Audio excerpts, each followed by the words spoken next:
Hello everyone and welcome back to another video from Crazy Gamer.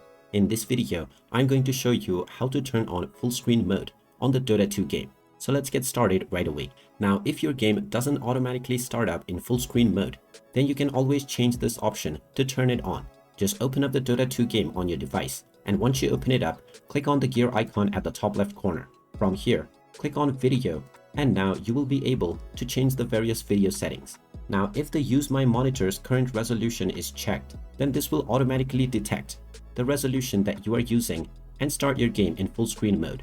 If the advanced settings is selected, then make sure to choose exclusive full screen underneath display mode. Once you choose this, you can also change your aspect ratio as well as your resolutions.